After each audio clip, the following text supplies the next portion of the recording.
Миғраж түні аспанның 5-ші қабаты. Одан да жоғары көтеріліп, аспанның 5-ші қабатына жеттік. Алдыңғыдай рұқсат сұрап ішіне кірдік. Бұл жерде де Аллаға тәсбих айтып, құлшылық жасап жүрген періштелер көп екен. Мұнда Харун ғалейкумсалам пайғамбарға жолықтым. Харун көп жақсы баталар беріп, аса құрмет көрсетті. Харун Мұсаның бауыры болып келеді. Мұсаның саллаллаху алейкумсалам пайғамбарлық қызметі өте ұлы да маңызды еді. Ол Раббысынан жәрдем сұрады.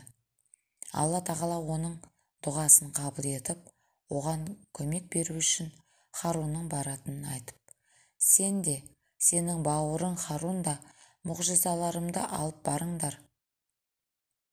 Мені еске алуда селқостық жасамаңдар. Екеуің Перғауынға барып, онымен сыпайы сөйлесіп көріңдер. Ол тым асқақтап кетті. Мүмкін ол насихат тыңдар, әйтпесе қорқар, деді. Сол тапсырманы орындаған Харун осы еді. Сабырлық жағынан ғибратты өмірі дастанға айналған Аюб ғалейкумсалам да Хазіреті Мұхаммед пайғамбарымызға бас еді. Онымен пайғамбарымыз осында ұшырасты. Аюб ғалейкумсалам, ия Расулла, Алла сіздің сабырлылық сипатыңыздан маған азын ғана берген деп өзіне қарағанда Мұхаммедтің аса төзімділігін мойындады.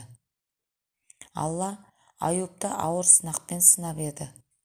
Ол байлығынан, жора жолдастарынан, әйел, бала шағаларынан айырылып, соңында түзелмес кеселге шалдықты. Еті арылып, сүйегі қалды. Құрт бүкіл денесін жеп бітірді. Әйтсе де Аюб Аллаға такбір айтып шүкір етті. Иманнан ауытқымады. 5-ші аспанда бір қауымды көрдім. Беттері қап-қара, нұрсыз, қайғылы, қорқынышқа толы. Азап періштелері оларды шыбықпен ұрып қуып жүр. Заққұм атты от пен ірің аралас тағамды ауыздарына құйып тұр. Мен Жәбірейіл бауырымнан, бұлар кімдер, деп сұрадым.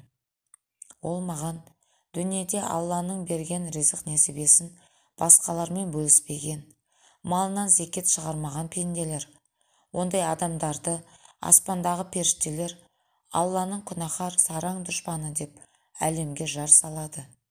Ал малынан зекет шығарғандарға Алла разы болып, аспандағы періштелер оларды Алланың иманды жомарт досы деп атайды.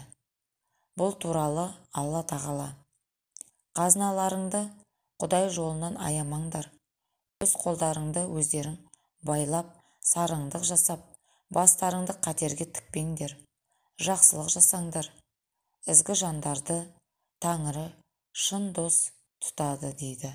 Бақара сүресі 195 аят.